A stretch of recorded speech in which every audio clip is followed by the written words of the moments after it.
안녕하십니까. 저는 광명시청 문화관광과 전통문화팀장 양철원입니다. 오늘 광명자치대학 여러분들과 함께 우리 광명의 지역에 관한 여러 가지 이야기들을 나누려고 저는 이 자리에 섰습니다. 오늘 지역에 관한 여러 가지 이야기들을 할 건데, 그 중에서도 저는 여러분들하고 이야기 나눌 것은 우리 시, 우리 마을 알기에 관한 내용입니다. 지역학이라는 것에 대해서는 굉장히 여러 가지 분야가 있을 수 있습니다. 지역학은 우리 지역의 과거, 그리고 오늘날, 그리고 앞으로 전개될 수 있는 미래를 이제 예측하는, 그리고 생각해보는 그런 내용이라고 볼 수 있습니다. 그런 내용이라고 볼 수 있는데, 이 지역학에 관한 내용들은 다양하게 있을 수 있어요. 역사에 대한 이야기도 있을 수 있고요, 또 행정에 관한 이야기도 있을 수 있고, 정책에 관한 이야기도 있을 수 있고, 여러 가지 이야기가 있을 수 있습니다. 그래서 저는 오늘 여러분들이 만들어가야 될 앞으로 그런 지역학은 어떻게 해야 될지 모르겠는데, 저는 그걸 시작하기 위해서 어떤 것을 알았으면 좋겠다라는 이야기들을 여러분들과 함께 나누고자 여기 왔습니다. 저한테 또한 이런 기회가 주어진 이유를 보니까, 제가 이제 예전부터 광명시에서 일을 하다 보니까, 일하면서 지역의 역사와 또 문화재 이런 것들을 해왔어요. 공부해오고 또 그걸 정책적으로 펼쳐오고 그런 일을 해왔는데, 아무래도 그런 일을 하다 보니까 광명의 이런 역사들과 지나갔던 과거들에 대한 것들을 많이, 여러분들보다 조금 더 많이 이렇게 하다 보니까 저한테도 이런 기회가 온 것 같습니다. 어떻게든 간에 여러분들 중에서도 저보다도 어떤 분야에서는 훨씬 더 많은 내용을 아실 분들이 계실 거예요. 이제 여러분들께서도 오늘 이제 강의 들으시고 또 이제 자치대학을 마무리하시고 난 다음부터는 우리 지역학의 여러분들 분야에 관심 있는 분야의 전문가가 되셨으면 좋겠다 싶습니다. 자, 그럼 먼저 제가 이제 시작을 하겠습니다. 제가 첫 번째 이 사진을 갖고 왔어요. 이 사진을 보면 앞에 보면 광명시 승격이라고 써져 있습니다.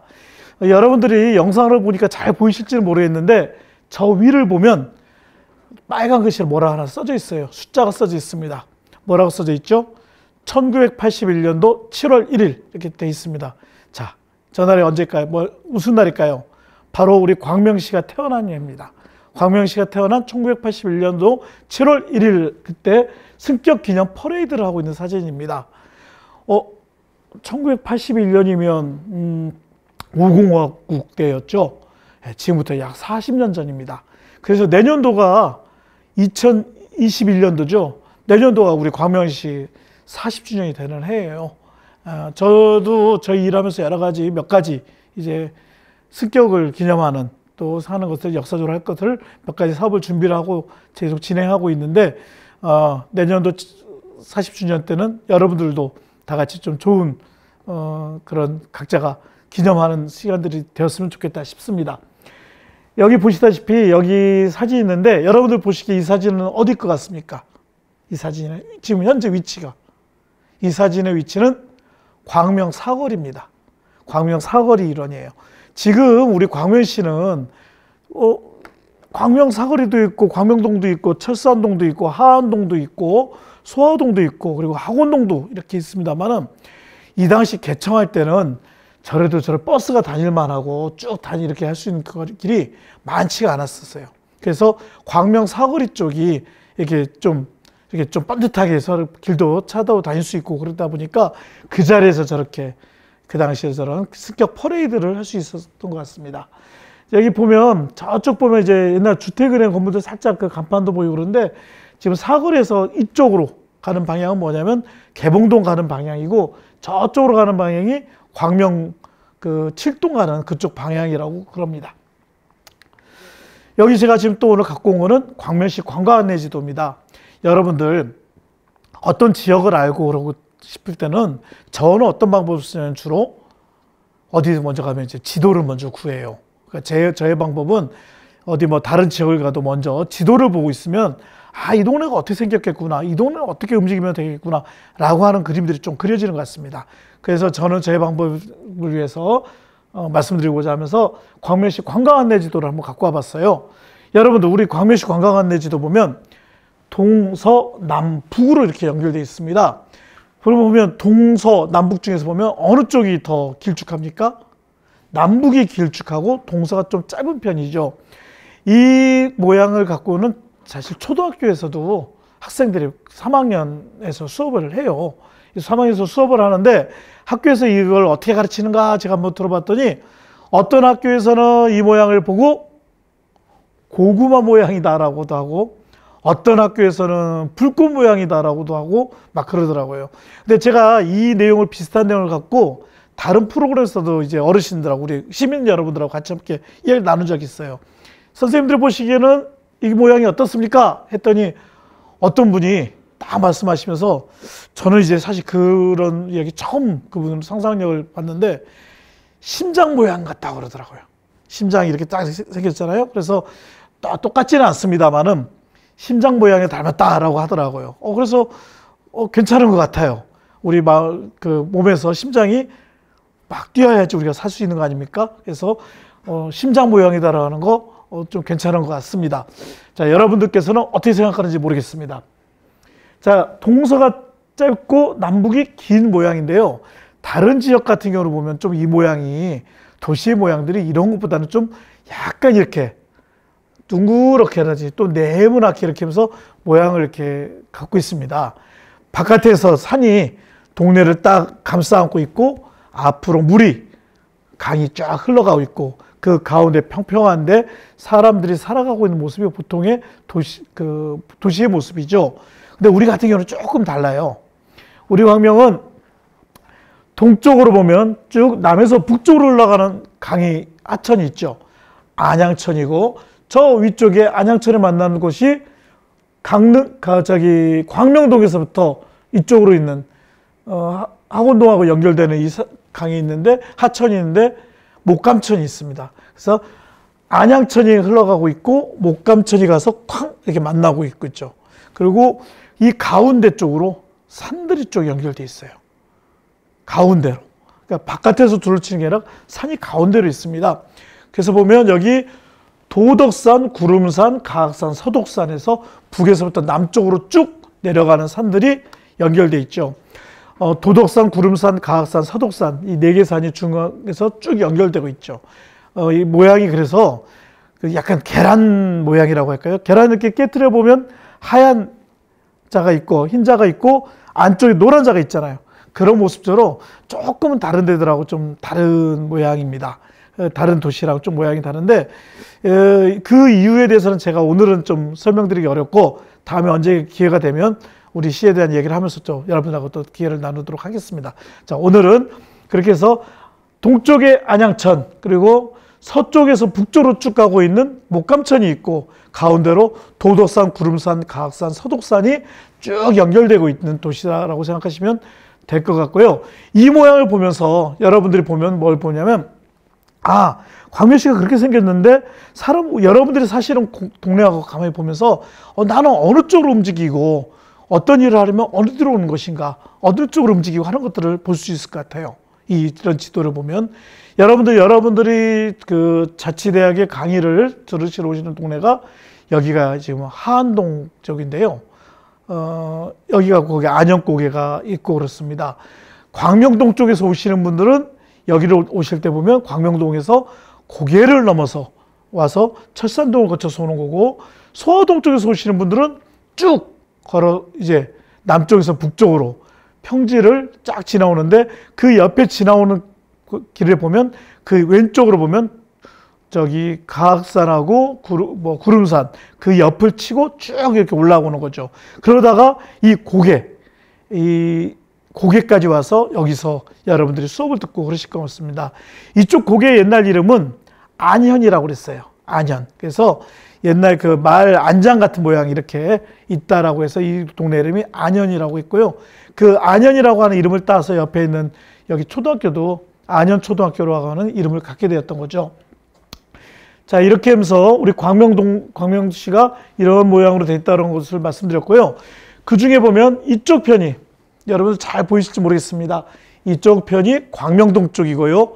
여기 넘어서 광명시청이 있는 이 동네 쪽에 보면 바로 철산동, 그리고 내려와서 하안동, 그 다음에 소화동, 돌아서서 시계 방향으로 돌아서 학원동이 이렇게 쭉 있고 도덕산, 구름산, 가악산, 서독산을 둘러치면서 시계 방향으로 우리 지역이 형성이 돼 있습니다. 다음 지도를 보시면 이게 우리 광명시에 있는 주요 도로들을 표시한 거예요. 주요 도시가 표시된 도로들이 표시되어 있는데 오리로가 이렇게 쭉 연결되어 있습니다.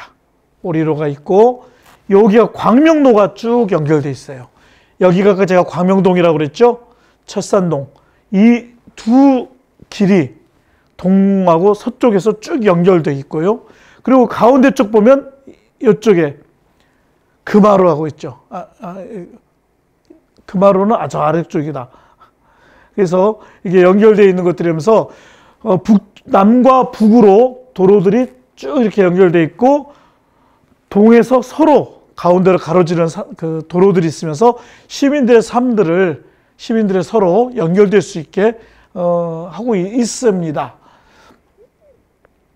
그래서 그 과정들 보면 여기 광명동, 철산동, 하안동, 소화동 이렇게 쭉 연결되어 있고요. 그 사이사이에 보면 경인고속도로라든지 서해안고속도로라든지 이런 것들이 지금 또 지역의 외곽으로 연결되는 중요한 역할들을 하고 있습니다. 우리 지금 광명시에 제가 또 이제 지역에 대한 이야기를 또 하면서 지역에 대한 이야기하면서 여러분들이 자치대학을 하시고 그러는데 무엇을 하셨던 간에 여러분들이 조금 더 생각해 주셔야 될 게 뭐냐면 이렇게 지리적인 어떻게 모양이 생겼는가 그것도 보셔야 되겠지만은 또 하나 뭐 하셔야 되냐면 인구 우리도 지역에 있는 사람들의 숫자는 얼마나 되고 그 연령별 인구는 어떻게 되고 그리고 또 이런 뭐 남녀 비율이 어떻게 되는지 이런 것들에 대해서 좀 관심을 가지는 게 필요해요. 왜 그러냐면 뭐 당연히 그 각 연령별에 따라서 어떤 필요한 것들 내가 우리 지역사회에 살면서 어떤 필요한 요구 조건들이 조금씩 다를 겁니다. 그럴 때 꼭 필요한 것들이 이런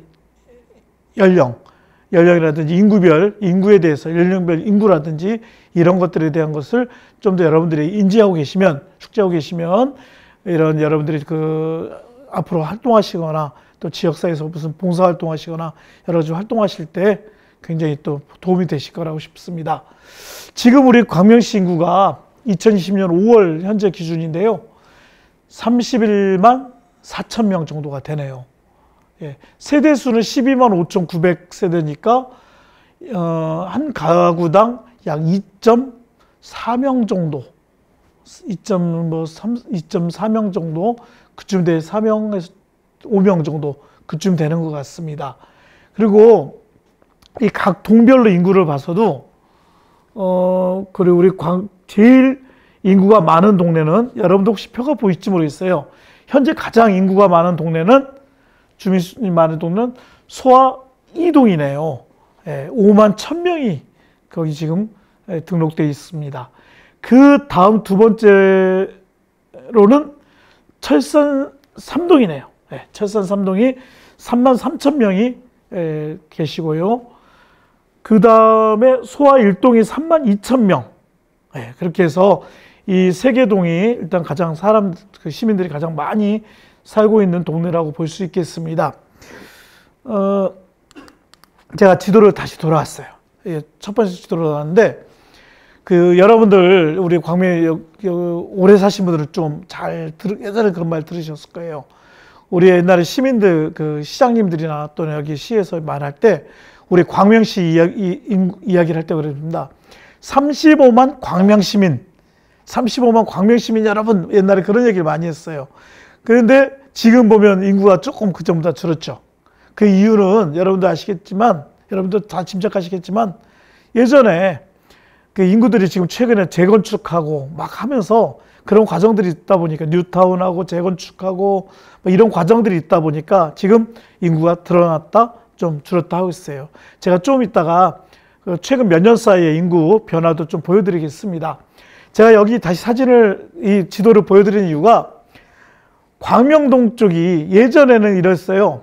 광명 지역에서 우리 광명시에서 인구가 가장 많은 동네가 어디냐 보통 그러면 철산 3동하고 광명 7동을 이야기했었습니다. 예전에 언제냐면 한 10여 년 전에 2000년대만 해도 그랬었어요. 그랬는데 지금 같은 경우는 인구가 어때요? 또 변화가 있었죠. 소화 일동하고 소화동 쪽이 올라오고, 철산동은 아직 유지를 하고 있습니다만은 저보다 조금 더 그런 제일 많은 인구수는 아니고 이런 상황인 거죠. 이 도시가 변화되고 있어서 그런 겁니다. 우리 광명 지역이 변화가 되고 있어서 그런데 그래서 하는 거죠. 제가 좀 이따가 다시 여러분들한테 보여드릴 것 중에 하나는 광명의 연역, 그동안에 쭉 지나왔던 이야기들을 연역을 여러분들한테 설명을 드릴 거예요. 그래서 주요한 사업들이 뭐가 있었는가, 주요한 일들이 뭐가 있었는가를 말씀을 드릴 건데, 그 전에 그걸 하기 위해서 먼저 말씀을 드릴게요. 이 광명 지역, 광명시가 이렇게 쭉 이렇게 아까 계란 모양으로 해서 시계 방향에 제가 이렇게 쭉 했죠. 그랬던 이유가 있습니다.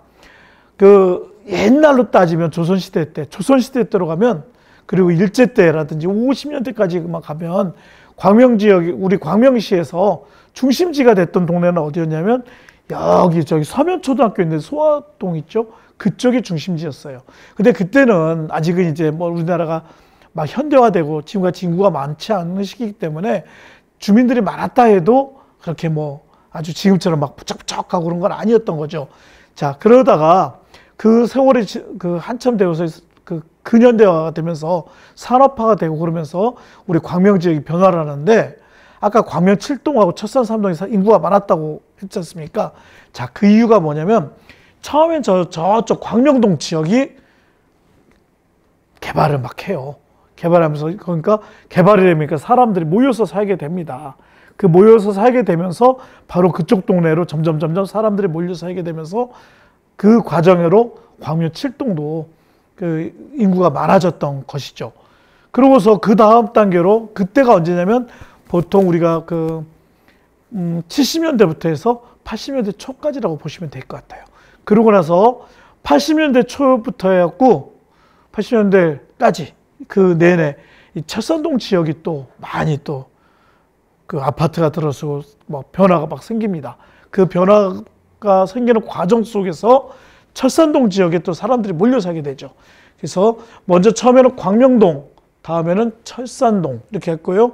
86년도 정도부터 해서 90년대 초까지, 그 다음에 연결이 돼서 이제 하안동 지역까지가 또 많은 시민들이 이주하고 이제 들어오게 살게 됐죠. 그러니까 이 과정을 거쳐서 이렇게 하는 거죠. 그리고 2000년대 이후부터 바로 소화동 지역이 뭐 KTX 광명역 생기고 이러면서 역세권 지구 막 개발 이런 것도 과정이 있으면서 소화동 지역에 많은 분들이 모여서 이제 모이게 된 거죠. 그래서 아까 같은 지도상으로 봤지만, 지도상이 아니라 표에서도 보셨지만은 소화동 지역에 많은 소화 이동이 가장 지금 주민수가 많은 동네가 되었던 겁니다. 그러니까 시계 방향으로 광명동에서부터 쭉 타면서 지금 약 6시 방향까지, 이 6시 정도, 한 5시 방향 정도까지 쭉 사람들이 이제 모여왔다고 보시면 될 것 같습니다. 도시가 개발되고 변화해 왔다고 보시면 되고요. 이제 점점 다음 단계로는 이 학원동하고 이쪽으로 될 거예요. 예전에 이제 보금자리 뭐 이런 걸 하다가 사업을 추진하다가 지금 사업이 이제 그만하게 됐지 않습니까? 근데 저 아래쪽에 뭐 광명시 산업단지라든지 유통단지라든지 또 그리고 첨단 산업단지 이런 것들이 계속 들어오면서 다음 단계로는 여기서부터 해서 이제 학원동 지역으로 점점 광명 우리 지역이 변화가 될 거라고 지금 예상을 하고 있습니다. 자, 인구들은 이렇게 했고요. 여러분들 제가 인구 이렇게 하고서 지도를 이렇게 보여드렸는데, 여러분들 우리 광명시 같은 경우도 여러분들 이런 자료 같은 경우는 우리 시 홈페이지를 보시면 많이 나와 있습니다. 매월 한 차례씩 항상 이렇게 공개를 하고 있어요. 뭐 인구라든지 시에 관련된 여러 가지 것들이 나옵니다. 뭐 문화라든지 행사도 정보도 있고 많은 정보들이 지금 우리 홈페이지에 있거든요. 여러분들이 혹시 이제 오늘 이제 들으시고 또 자치대학 이제 프로그램 하시고 공부하시고 하는 동안에 어떤 정보 같은 거 알고 싶고 그럴 때는 우리 시 홈페이지를 많이 보세요. 그러다 보면 여러 가지 내용들이 나오니까 여러분들이 우리 지역에 대한 이해를 하시는데 조금 더 도움이 될 거라 싶습니다. 인구가 아까 제가 지금 현재 인구를 말씀드렸고요. 시 개청 1981년도 이후부터의 우리 시 인구의 변화를 여기 표를 만들었습니다. 81년도 처음의 인구는 15만 3천 명이었네요. 약 4천 명쯤 되는 거죠. 그때도 보면 광명동 쪽이 다 합쳐서 인구가 제일 많았고 이렇게 한 거죠. 이때만 해도 제가 아까 말씀드렸던 광명동 지역이 발전하고 먼저 개발되었기 때문에 이렇게 인구가 있었던 거죠. 그 다음에 10년 정도 지났으니까 32만 8천이 됐어요. 어떻게 보면 그때 90년도가 이미 지금 우리 인구로 따지면 지금의 규모가 그때 이미 된 거네요. 그리고 90년도 되면 이제 광명동이 약 12만인데 철산동은 9만 2천 명 정도로 확 늘어났죠. 아까 제가 말씀드렸던 도시가 개발되고 변화하는 과정 속에 생기는 일입니다. 그리고 7년 정도 지났는데 이때 보면 드디어 인구가 34만 3천 정도로 이렇게 쭉 되네요. 예, 그리고 2006년도에 31만 5천 명 정도로 다시 줄어들어요. 이때는 이제 97년도 이쯤 되면은 그 도시가 이제 하안동 지역 같은 경우가 많이 늘어나면서 우리 광명 지역이 광명시가 이렇게 인구가 좀 늘어나게 되었네요. 그리고 그 다음에 2006년도 되면 31만 5천 명 정도로 인구가 또 줄어듭니다. 그 이유는 뭐냐면 철산동 같은데 철산동하고 하안동에서 이제 다시 이제 재건축이 많이 됐어요. 여러분들 여기 하안동 다음에 이제 수업 들으러 오시면 자치대학 수업 들으러 오시고 오면 이제 보셔요. 그 옆에 보면 여러 가지 지금 굉장히 높은 아파트들이 들어와 있는데 여러분들 기억하실 거예요. 바로 이 뒤쪽에 있었던 보면 예전에는 아파트들이 저층 아파트들이 있었잖아요. 5층짜리 뭐 이런 저층 아파트들이 있었는데 그 아파트들이 이제 막 재건축되고 하는 시기가 다시 이제 그리고 시민들이 다른 데로 나가시고 그런 시기가 이때였습니다. 그러다 보니까 인구가 좀 줄어들었던 거죠. 그리고 2013년도 되면 다시 35만 정도로 합니다. 아까 제가 말씀드렸던 35만 광명 시민 여러분 할 때 숫자가 이때 좀 넘었네요. 35만 이렇게 넘었고요. 그리고 지금은 다시 31만 4천 정도가 있는데 한 10여 년 사이에 보면 가만히 생각해 보시면 10여 년이 아니죠. 옛날 그 80년대부터 90년대 따져보면 우리 광명시는 계속 도시가 이렇게 움직이고 있는 것 같아요. 예. 광명동 쪽이 움직였다가 철산동이 움직였다가 계속 그 과정이 있다 보니까 지금 이런 그렇게 인구들이 줄었다가 늘었다 하는 과정들이 있는 것 같습니다. 그래서 그런 것들도 그런 어떤 사회적 변화라고 해야 될까요? 그런 것들도 여러분들이 그 자치대학 하시면서 여러분들이 하는 그 과목에서 우리 지역은 어떤 것이 있을까? 이런 것들 좀 고민들 또 하시는데 이런 인구 변화라든 이것들도 유용할 거라 생각이 됩니다. 그리고 이거는 제가 이제 여러분들한테 보시라고 옛날 지도 한번 갖고 왔어요. 약 120년 전 지도인데요. 이거는 우리 광명뿐만이 아니라 예전 시흥 지역 전체를 다 한 지도입니다. 저 위쪽에 여기 맨 위쪽 보면 저 산이 있는데 저 산이 관악산이에요. 관악산이고 요게 뭘까요? 여기가 지금 하천이 흘러가죠? 이 하천이 안양천입니다. 아까 그랬죠. 우리 광명시에 어느 쪽에 안양천이 흘러가고 있죠? 어디에? 동쪽에 안양천이 흘러가죠? 자, 이게 여기가 동쪽이니까 우리 광명 지역은 어디 것 같아요? 여기입니다, 여기. 여기까지가 우리 광명 지역이, 지금의 오늘날의 광명 지역이에요. 시흥군 전체에서 예전 조선시대 시흥군 전체 이 서쪽 방향 이만큼을 차지하고 있는 것이죠. 이 지도 보다 보면 재밌는 게 있어요.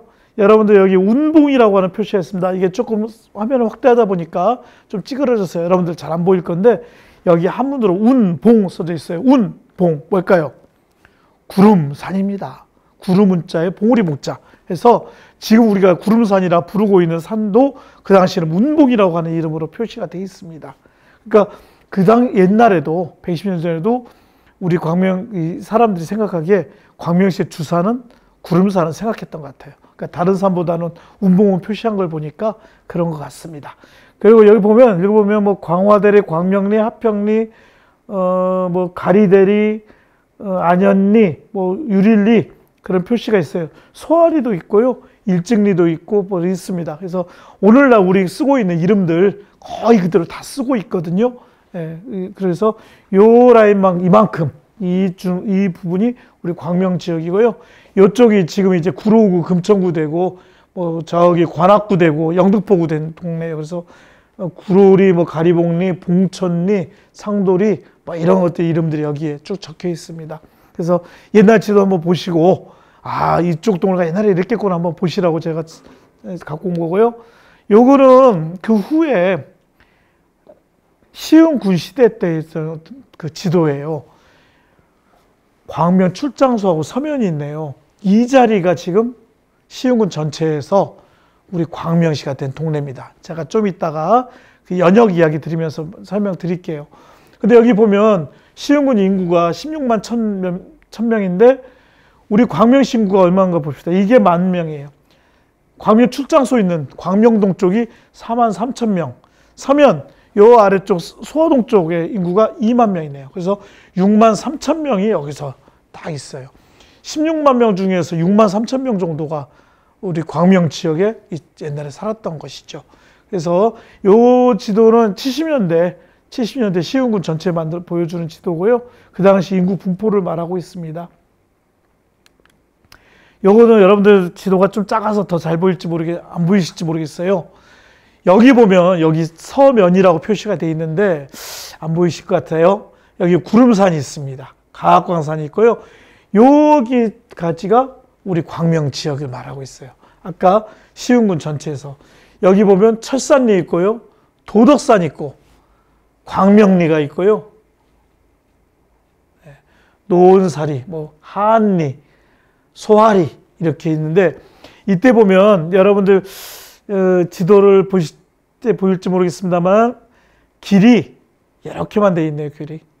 그리고 옆에 지금 광명도를 거의 흡사한 가항리에서부터 쭉 올라가는 길이 이렇게 개봉동까지 가는 길이 있고요. 이쪽에 아까 말했던 오리로 광명시를 동쪽에서 쭉 내려가는 남북으로 가르고 가는 오리로는 없어요. 아직은 70년대입니다. 그러니까 이 길이 없기 때문에 예전에 보면 예전 분들한테 이야기를 들으면 좀 재밌는 이야기가 있죠. 전설 같은 이야기가 있습니다. 그 시가 광명시에 이제 개청을 했는데 시가 개청하고 나서 처음에는 광명시 시청사가 광운교에 있는 동네 광명 6동 그쪽에 있었거든요. 5동하고 6동 그쪽에 있었는데 이 소화동 쪽에서 그쪽으로 갈 수 있는 교통편이 없었어요. 그래서 옛날 버스 타고 삥 돌아서 뭐 388번이나 이런 버스 타고 삥 돌아서 개봉동 방향까지 와서 개봉동에서 다시 버스 타고 오거나 그랬다고 합니다. 그런 전설 같은 이야기도 있고요. 또 예전에 제가 여기 70년대하고 80년대에 우편 배달하셨던 그 선생님한테 이야기를 좀 들었는데 그 우편 취급소 비슷한 그 간이 우편 배달 그 취급소가 그 광명 쪽 말고 소화동 쪽에 하나 있었대요. 근데 간이 우편 배달인데 거기서 그분 같은 경우는 옛날에 전복 오거나 뭐 여러 가지 막 그런 거 오면은 소화동에서부터 그 도덕산 이쪽을 넘어서 광명동까지 와서 그쪽에 가서 전달해주고 막 그랬다고는 이야기를 제가 들었습니다. 그러니까 교통편이 없었기 때문에 그 버스길이나 이런 것들 없었기 때문에 그런 이제 조그만 새길을 통해서 갈 수밖에 없었다고 그런 이야기를 들었습니다. 요거는 이게 좀 서울 지도예요. 서울시 개발계획 지도인데 제가 이 지도를 여러분들한테 보여드리는 이유는 이게 굉장히 중요한 지도입니다. 이 중요한 지도. 왜 그러냐면 여기가 사실은 어디냐면 여의도예요. 우리 광명시는 여의도를 방향하면 어느 쪽 있죠? 약간 남서울 방향으로 있다고 볼 수 있죠. 이쪽으로 쭉 내려오는데 여기 같은 경우가 여기 산업단지, 산업시설화 되겠다는 거죠. 여기는 바로 지금 그 구로공단 지역하고 이쪽입니다. 그리고 이 아래쪽에 있던 이쪽 부분이 우리 광명 지역인데 이쪽 부분이 이제 개발 제한 구역이라 이것들로 하겠다고 하는 그런 옛날 지도예요. 그래서 70년대에 이제 개발 제한 구역이 우리 광명도 이제 개발 제한 구역에 많이 묶였죠.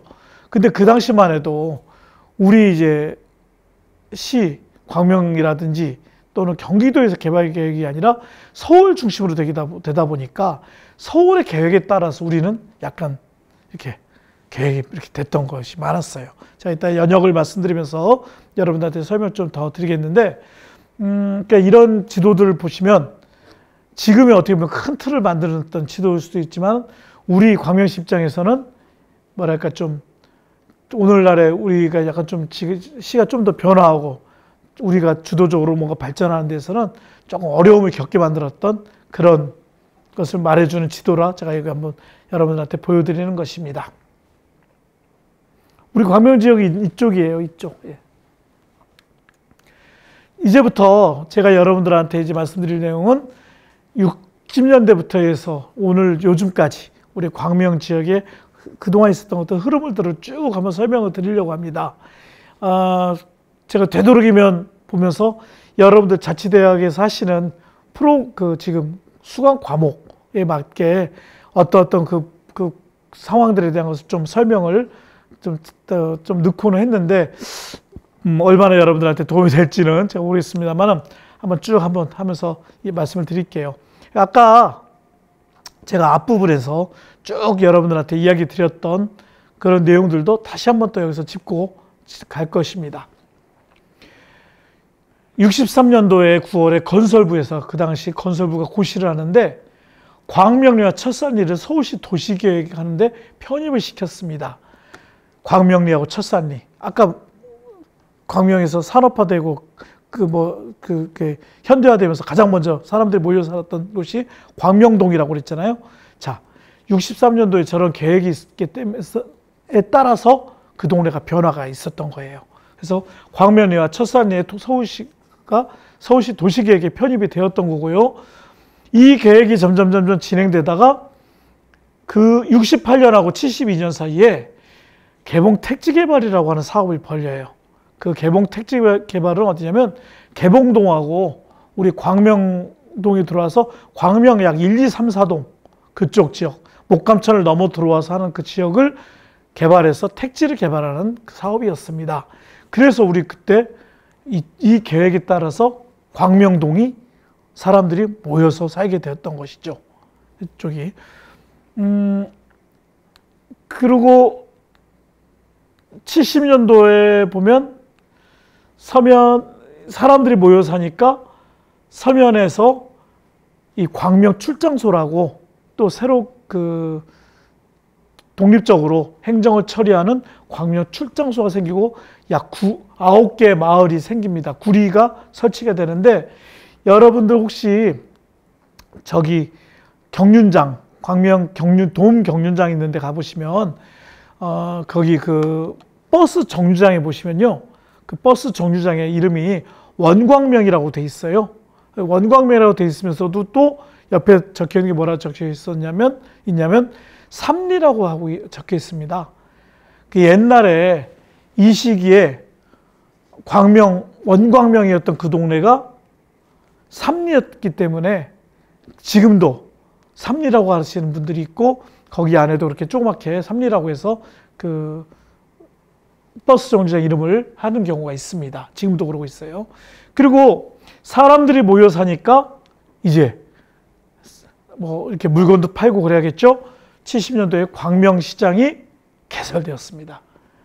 그리고 71년도에는 광명주공아파트가 착공을 하는데 이 광명주공아파트가 어디냐면 광명 사거리에 있는 한진아파트, 그 한진아파트가 이 광명주공아파트예요.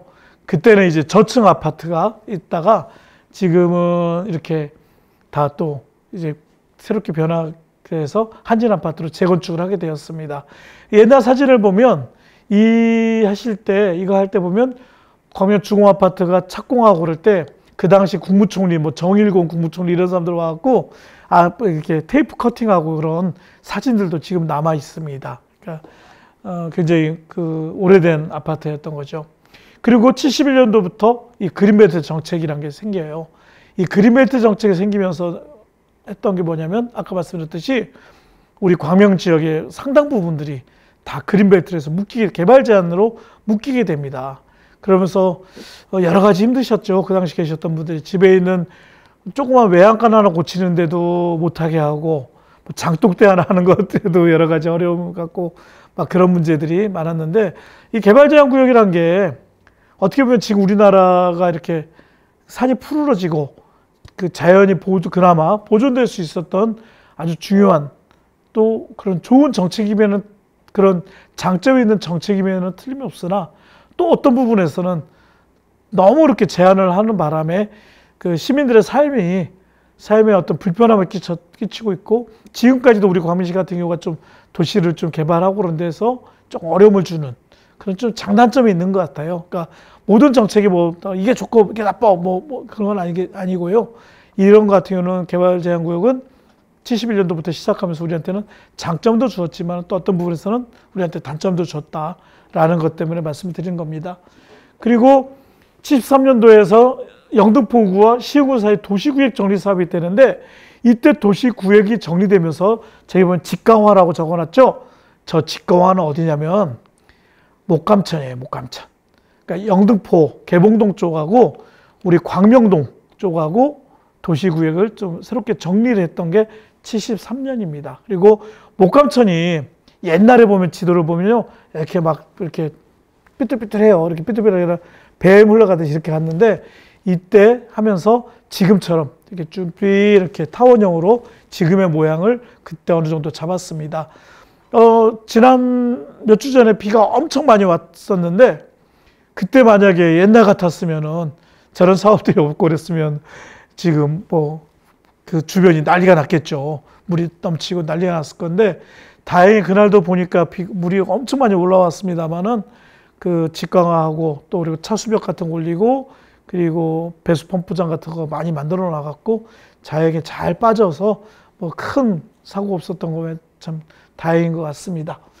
그리고 73년도에는 기아자동차 소화리 공장이 준공이 되었고요. 이 기아자동차가 지금도 저 소화동에 공장이 있는데 공식 명칭이 아직도 소화리 공장이더라고요. 그러니까 이름 같은 경우 저렇게 지명이라든지 사람 이름 같은 거 한번 해놓으면 참 저게 잘 안 바뀌어요. 그래서 기아자동차 소화리 공장이라고 지금도 그 영어도 그렇고 자기네들이 그렇게 공식적으로 그렇게 쓰고 있더라고요. 그리고 73년도에는 광복 아파트가 입주했습니다. 광복 아파트는 지금 광복 현대아파트 그쪽인데요. 6.25 참전용사라든지 또는 그 전에 독립운동을 위해서 싸우셨던 광복 회원님들을 위해서 당시 원호초에서 그 분양했던 아파트입니다. 좀 저렴하게 분양했던 아파트라고 하는데, 어쨌든 간에 여기 우리 지역에 광복 아파트가 들어오게 되었죠. 지금은 이제 재건축돼 갖고 또 그쪽 아파트가 새로운 게 되었죠. 이 광복 아파트 같은 경우도 옛날에 봤더니 제가 조사해 봤더니 그 광명시에 아니라 우리 그 옛날 그 대한뉴스 이런 데 보니까 이게 나오더라고요. 그래서 그 당시 했던 내용들이 쭉 나와서 저도 그 자료들을 한번 이렇게 봤던 적이 있습니다. 그리고 74년도에는 서면 광명 출장소가 시흥군 광명 출장소로 승격이 돼요. 그전에는 서면에 속해 있는 출장소였는데 인구가 많이 늘어나고 계속 사람들 많이 모여 사니까 그쪽으로 행정이 안 되는 거예요. 숫자가 너무 많아지니까. 그래서 아예 시흥군에 직접 관할을 받는 광명 출장소로 변합니다. 그리고 75년도에는 광명 고등학교가 개교가 되었네요.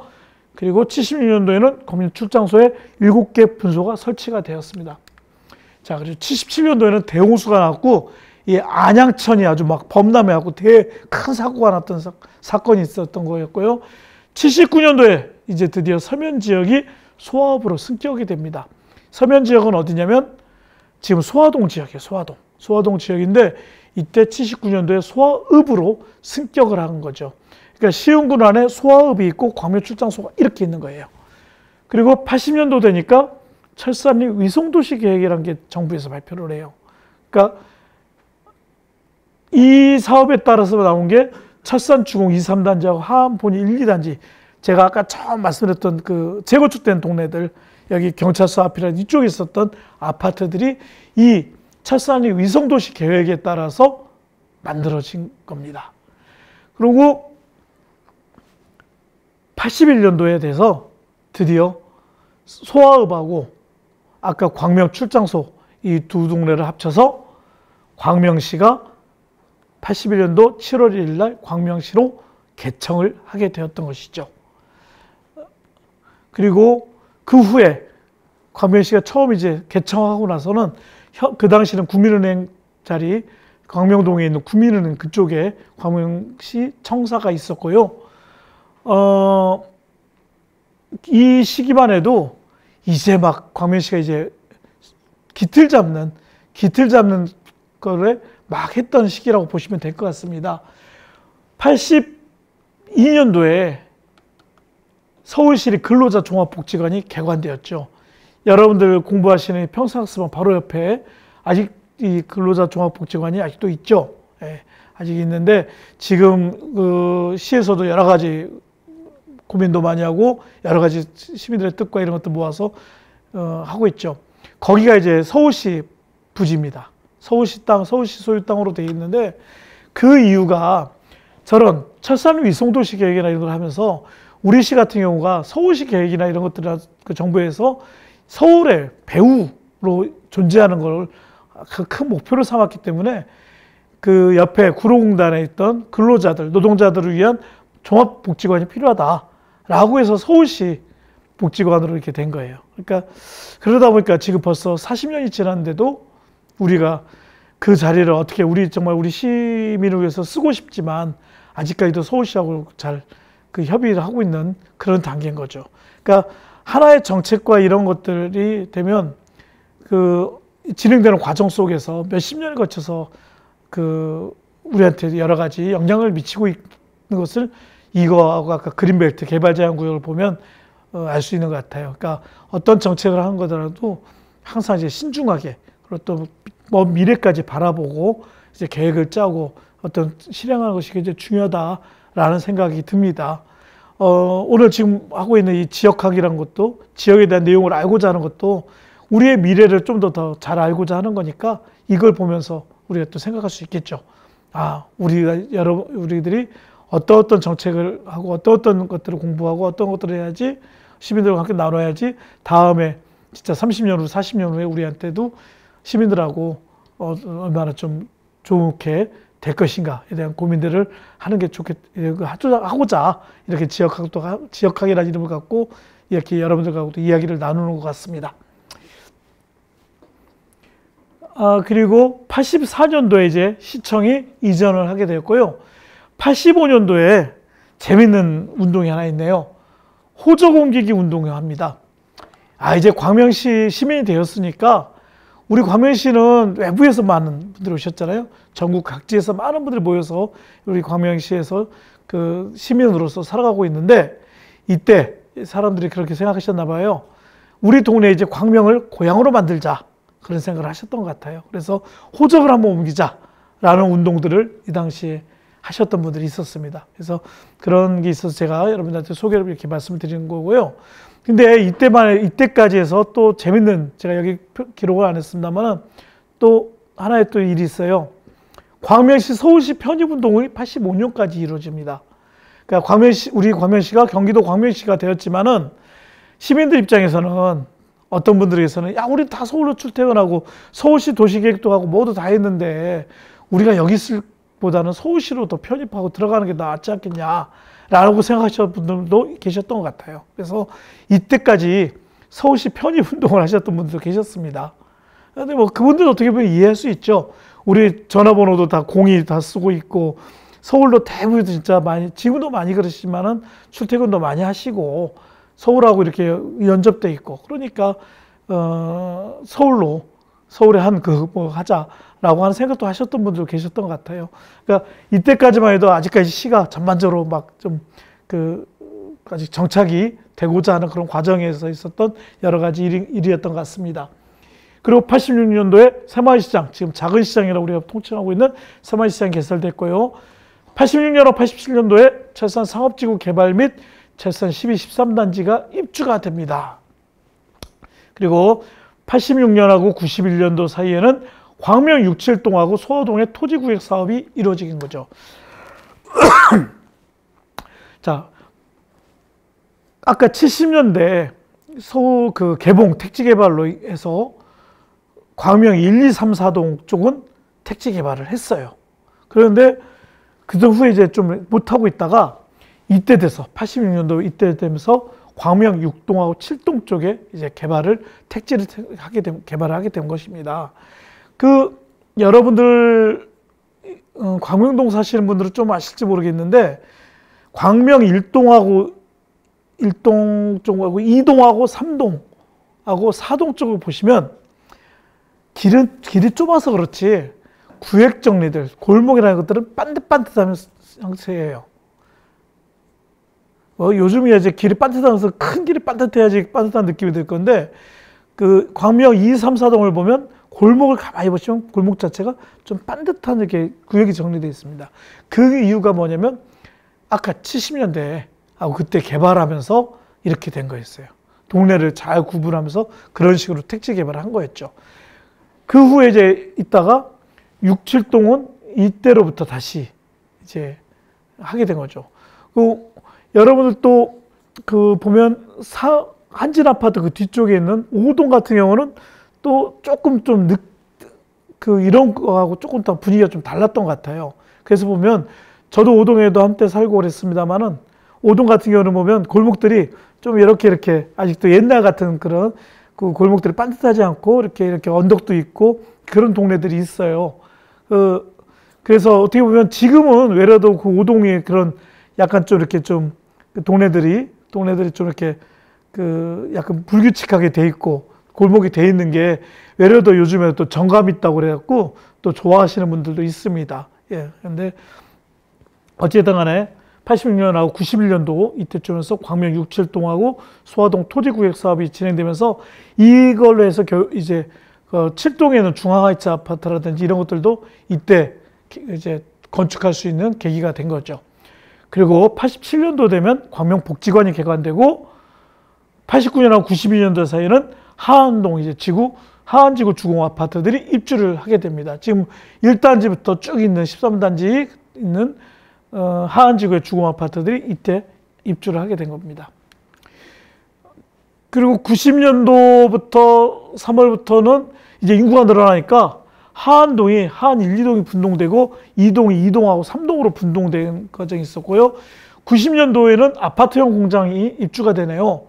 저기 하안동하고 소화동하고 경계선에 있는 것인데 이 아파트형 공장이 그 당시에도 뭐냐면 우리 이제 이 광명시가 이렇게 하면서 여러 가지 생각이 있었던 것 같아요. 요즘도 우리가 자족도시 이쪽에서 일터가 있고 이쪽 그 광명 안에서 일터가 있고 다 살 수 있고 그랬으면 좋겠다 싶은 이야기를 많이 하시잖아요. 그러니까 그때도 다 이런 생각들 하셨던 것 같아요. 그래서 자족도시로 만들자라는 이런 생각을 하시면서 아파트형 공장도 있고 그렇게 이 당시에 만들게 되었던 것입니다. 그리고 91년도, 92년도에는 철산 택지 개발이 준공돼서 철산 7, 8단지가 이제 입주를 하는데 지금 광명시청 뒤에 있는 그 아파트예요. 지금 여기는 또 재건축하고 있죠. 그리고 재건축하고 또 재건축 더 들어가고 그럴 건데 지금 재건축하고 또 큰 변화가 있는 곳입니다. 그리고 93년도니까 광명 도서관이 개관되는데 현재 하안도서관이에요. 예. 그래서 이쪽 아래 평생학습원에서 좀 내려가면 있죠. 예. 그 당시에는 그 광명 도서관이라고 해서 이제 하나가 있었던 곳입니다. 도서관이 예전에는 그냥 독서실 같이 좀 그렇게 공부하고 막 그런 것만 있었는데 요즘에는 좀 많이 기능이 변화되고 있습니다. 저는 개인적으로 제 생각이 그래요. 우리 광명 지역, 저는 우리 동네가 좋은 게 지역마다 광명권역, 그리고 철산권역, 하안권역, 그리고 소화권역, 이 권역마다 이 도서관이 잘 갖춰져 있고 중간중간에 또 이렇게 조그만 작은 도서관들도 갖춰져 있어갖고 시민들이 진짜 책 보고 여기 인문적인 교양을 쌓고 또 뭐 여러 가지 활동하는데 참 좋은 여건인 것 같습니다. 근데 그 여건이 만들어진 시작이 바로 이때 93년도부터 이렇게 진행되었던 거죠. 뭐 도서관뿐만 아닙니다. 그 복지관 같은 경우도 권역별로 있고, 노인복지관도 있고, 그리고 또 조금 성격은 다릅니다만 청소년 같은 청소년 수련관이 있고, 그래서 여러 가지 연령별이라든지 이런 쪽에서 본인들이 활동할 수 있고, 그런 복지할 수 있는 것들, 복지를 누릴 수 있는 것들이 많은 시설들이 있는 것 같아서 저는 그래서 그런 면에서 굉장히 자부심이라고 할까요? 그런 것을 갖고 있습니다. 그리고 94년도에 제2경인고속도로가 개통이 됐고, 제2경인고속도로나 이런 것들이 개통되고, 또 서부 간선도로나 이런 것들이 연결되면서 우리 시 같은 경우는 예를 들어 이제 다른 동네들하고 연결되는데 굉장히 좀 유리한 위치를 차지하게 된 거죠. 그리고 94년도는 자동차 경매장이 개장됐고, 95년도는 이제 민선 1기 시장이 선출됩니다. 그래서 오늘날 이제 주민자치를 자치를 하게 되는 어떤 큰 시작점이 이때부터 되었다고 볼 수 있을 것 같아요. 그리고 95년도에는 하안 이동이 다시 2동과 4동으로 분동이 되고, 95년도에는 광명시장이 화재가 나갔고, 그때 바로 1월 1일 뭐 그랬는데 아주 그 화재가 나고 굉장히 어려움을 겪게 되었던 거죠. 지금은 전통시장들이 광명에 있는 전통시장들이 광명시장은 좀 어느 정도 좀 되고 있다고 알려져 있습니다. 그러니까 많은 분들이 찾으시고 특색도 있고 하고 있는데, 저 때부터 해갖고서 한 2010년대 몇 년까지만 해도 옛날 전통시장을 이제 재래시장이다 그래갖고 불편하다 막 그래갖고 좀 사람들이 좀 꺼려하고 막 그 대형 유통 뭐 센터나 이런 데만 가던 분위기였던 거죠. 근데 그런 와중에 또 저런 화재까지 나다 보니까 굉장히 어떤 어려움을 겪었었던 그런 사건이었습니다. 그리고 96년도 되면서 시의 이미지 마스코트가 선정되면서 이제 도시에 대한 이미지가 좀 새롭게 뭐 변화되고 그런 과정들을 했죠. 제가 저기다 가로 열어놨는데 그때 혹시 저 마스코트 이름이 뭔지 아시는 분 계실지 모르겠습니다. 지금은 그때 마스코트 안 쓰는데 마스코트의 그 이름이 뭐였을까요? 푸름이라고 하는 이름을 갖고 썼었어요. 그리고 여러분들도 기억하신 분들이 있을 겁니다. 그리고 97년도는 철산 4동 주거 환경 개선 사업이 됐고, 이 환경 개선 사업이 이루어지면서 오늘날 이제 도덕파크 아파트라든지 이런 것들이 생기는 계기가 되었고요. 97년도는 여성회관 같은 게 개관됐고, 97년도는 노안로가 확장되었습니다. 노안로가 제가 아까 처음에 하면서 그 노안로 그 길 이름이 갑자기 좀 잘 생각이 안 나갖고 조금 버벅됐는데, 저 노안로가 하안동에서부터 해서 노원사동으로 쭉 연결되는 길이에요. 그전에는 길이 조그만했는데 저 확장이 되면서 우리 광명 지역이 동하고 서하고 연결되는 중요한 역할을 하게 되었습니다. 그리고 98년도에는 푸른 광명 21이라는 게 출범을 하는데 환경단체죠. 지역에 대한 환경을 보존하고 보호하자라고 하는 것을 시작했던 게 이때부터입니다. 자, 이런 흐름들로 연결돼서 우리 광명시 같은 경우는 뭐 기후에너지과도 있고 그래요. 시에. 우리 자치대학에도 기후에너지과 학과가 있는데 바로 이런 흐름들이 20여 년의 흐름들이 있다 보니까 그런 것들이 축적돼서 이제 후손들한테 좋은 환경을 물려주고 우리가 실천해보자 라고 하는 의미가 있고, 그때부터 쌓인 것들이 지금까지 와서 어떤 여러분들과 함께 기후에너지에 대한 공부까지 할 수 있게 된 것 같습니다.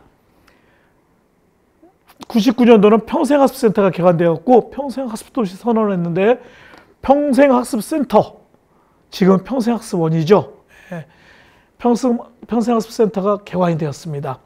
처음에 사무실이 저기가 거기 농협인가요? 저기 소화동에, 철산동에 있는 그 농협 건물인가 거기 있었는데, 평생학습센터라고 해서 대한민국 1호 평생학습 도시가 이제 그 다음에 우리가 되는 데 아주 중요한 역할이 되었고, 여기가 지금 평생학습원 여기 와서 이렇게 좋은 시설에서 같이 공부하고 시민들이 함께 평생학습할 수 있었던 계기도 다 이때 흐름들이 쌓이고 쌓여서 성과가 쌓여서 오늘까지 온 것입니다. 그리고 광명 5동 사무소가 99년도 이전을 하는데요. 저걸 쓴 이유는 뭐냐면, 이걸 통해서 보면 광명 문화의 집하고 체력 단련 시설하고 복합 시설인데, 요즘에는 동사무소 만들면 다 복합 시설로 하죠. 근데 예전에는 안 그랬어요.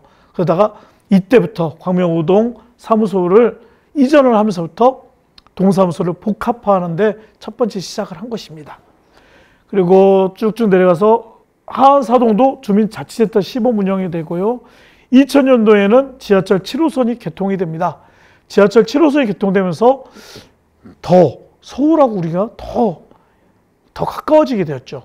서울하고 가까워진다는 것이 장점도 있고 단점도 있는데 어찌됐든 간에 시민들한테는 많은 좀 좋은 역할을 했던 것 같습니다. 그리고 2000년도에는 동사무소 주민자치센터가 전면적으로 실시됐는데 요즘에 주민자치에 대한 얘기를 많이 하고 있습니다. 우리 시에서는 또 자치분권 이야기도 많이 하고 있는데 그것도 어느 날 갑자기 시작된 게 아니라 한 20여 년 동안 계속 자치에 대한 얘기를 막 하다가 하는 것들이 쌓여서 오늘 우리가 이제 광명 시민들이 함께 자치분권은 무엇일까에 대해서도 고민하고 함께 이야기 나눌 수 있는 것도 그때 성과들이 쌓여서 지금 이렇게 할 수 있는 겁니다. 그리고 2002년도에 평생학습원이 개원되었고요. 세주소 부여 사업도 있고 소독터널도 계속 개통되고 고속철도 광명역이 개통됐는데 영등포역 정차반대 시민운동도 벌어지고 막 그랬네요. 그리고 너부대 축제라고 하는 개최가 되는데 이 너부대 축제가 광명 5동 축제예요. 광명 5동에서 하는 축제가 잘 되고 그러니까 시민들하고 문화의 집의 분들하고 같이 하면서 주민들의 축제들을 조그만 축제들을 좀 재밌게 해봤어요. 그러니까 이것들의 그때 성과들이 있다 보니까 요즘에도 각 동호회에서 축제를 하자. 각 축제들이 막 있죠. 그것들의 시작이 바로 주민들의 한게 이때 2005년도 너부대 축제가 개최되면서부터 오늘날까지 이어져 온 겁니다. 그리고 2007년도에는 열린사회라고 하는 단체가 사회적 기업 인증이 됐습니다. 이것도 사회적 경제학과 계신 분들이 있어서 제가 말씀을 드리는 거예요. 사회적 경제라는 것도 우리 광명시에서 어느 날 갑자기 생긴 게 아니라 이때부터 여러 가지 이런 것들을 하시는 분들도 있고 고민을 하신 것들이 있었다는 거죠. 그래서 2007년도에 열린사회라는 곳이 사회적 기업으로 우리 광명시에서 이제 인증을 받았다는 것을 여러분들 역사적으로 알려드린 거고요. 그리고 보금자리지구 지정이 됐다가 이제 해제가 되고 막 여러 가지 문제가 있었죠. 그리고 2011년도 주민참여 예산제라는 것도 있고요. 12년도에는 보면 여러 가지 사회적 경제에 대한 조례도 생기고요. 사회적 경제 전담부서도 2012년도에 생겼네요. 그리고 2013년도에는 사회적 경제 기업지원센터라는 것도 설치됐고요. 2013년도 고용노동부에서 사회적 기업 특화사업부 선정되기도 했습니다. 그리고 새마을시장이 전통시장으로 2013년도에 등록이 되고요. 이러면서 2012, 13년도에는 사회적 경제에 대한 이야기들이 많이 됐네요. 그리고 2014년도 복지동 전환이라고 해서 동의 기능들이 좀 더 강화되고 그런 것도 있었고요. 2015년도는 사회적 경제 네트워크가 발족되고 2015년 일자리 창조허브센터가 개관되었습니다. 소화동에 있는데 이번에 또 증축하고 그래서 또 많이 또 바뀌었고 더 적극적인 활동을 하시는 것 같습니다. 그리고 2016년도 수원광명 고속도로, 강남 순환도로 이런 게 개통되면서 또 외곽으로 나가고 들어오고 하는 데서 굉장히 좋은 어떤 그런 과정들이 있고요. 광명동굴이 140만 관람객 방문됐고요. 2017년도에는 자치분권 촉진 및 지원에 관한 조례도 제정되었네요. 그리고 문화재단 이렇게 출범되고 도시재생 너부대 마을이 2017년도에 도시재생 씨앗 사업으로 국토부 도시재생 뉴딜 사업으로 선정이 되기도 했네요. 그리고 2018년도에 마을 공동체 만들기 지원 조례도 생깁니다. 마을 공동체 학과도 있는데 이런 노력들이 지금 쌓여 2018년도 기후에너지 전담부서가 신설되는데 바로 이런 노력들과 이런 과정들이 쌓여서 자치대학에도 이런 과들이 생겼던 것 같습니다. 제가 오늘 여러분들한테 이렇게 쭉쭉 여러 가지 말씀을 드렸는데 이야기를 하다 보니까 이제 너무 길어지고 있는 것 같아요. 제가 원래 이게 2시간 여러분들과 같이 얘기를 내용인데 지금 1시간으로 여러분들한테 하다 보니까 조금 늘어지는 것 같습니다.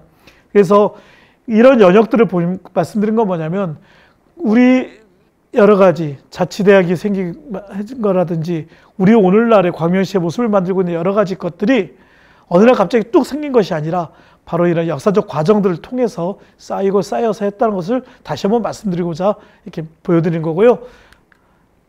예, 광명동은 이런 법정동들이 쭉 있다는 것을 말씀드리고 행정동이 있다는 걸 광명동, 첫사회동 있다는 걸 말씀드린 거고요. 2020년 우리 광명시 본예산 규모는 이거는 9,308억 원 정도가 있는데 지난번 추경을 해서 이제 1조가 넘었어요. 우리 광명시가 이제 1조 예산이 넘었고 추경을 해서 1조가 넘었다는 것을 여러분들에게 말씀드리고자 합니다. 그래서 이것도 여러분들 우리 광명시 홈페이지에 보면 다 나옵니다. 그러니까 여러분들이 관심 가지시고 광명시 홈페이지를 보시면서 우리 시의 전체 예산은 어떻게 되는지, 어떻게 운영되고 있는지도 가만히 보시면은 여러분들이 좀 알 수 있을 거예요. 그리고 광명시의 오늘과 내일인데, 이게 2024년도쯤에는, 이게 현재는 이게 작년도 자료라 제가 좀 그러는데, 2024년쯤 되면 39만 1000명 정도 인구를 이제 예상을 하고 있습니다. 그리고 점점 이런 뉴타운 등 개발과 이런 것들이 다 마무리되면서 2024년도에는 도시가 균형적으로 발전하고 시민들의 자치분권이 더욱더 확립되는 그런 시기까지 방향으로 가자고 하는 것이 우리 광명시의 오늘과 내일을 말씀해 주는 것 같습니다. 그리고 더 큰 광명을 위한 민선 7기 주요 사업들이 있습니다. 뭐 뉴타운 및 도시재생 사업이 있고, 뭐 시민운동장 지하로 공영주차장 만들고, 아까 말씀드렸던 서울시 근로청소년 복지관 부지 활용 방안 수립 촉진 이런 것들이 있는데, 이런 여러 가지 노력들이 더 우리 광명시를 더 크게 만드는 데 주요할 것이라 보고요. 여러분들 이런 제가 오늘 그 광명의 지역에 대한 내용들을 여러분들과 이렇게 쭉 말씀을 나눴는데, 무엇보다도 제가 얘기하는 것은 뭐냐면, 여러분들이 그 지역에 대한 내용들을 많이 자료들은 광명시 홈페이지나 이런 걸 통해서 보시고요. 여러분들의 그 지금 공부하시는 내용들 속에서 좀 더 우리 광명시의 모습들과 미래에 대해서 찾을 수 있는 것들을 이런 자료들을 통해서 좀 아셨으면 좋겠다 싶고요. 제가 오늘 말씀드린 것이 모든 것은 다 아니고, 여러분들이 또 만들 수 있는 그런 광명 지역에 하게 대한 내용들이 더 풍부해지기를 기대하고 있겠습니다. 긴 시간 들어주셔서 감사합니다.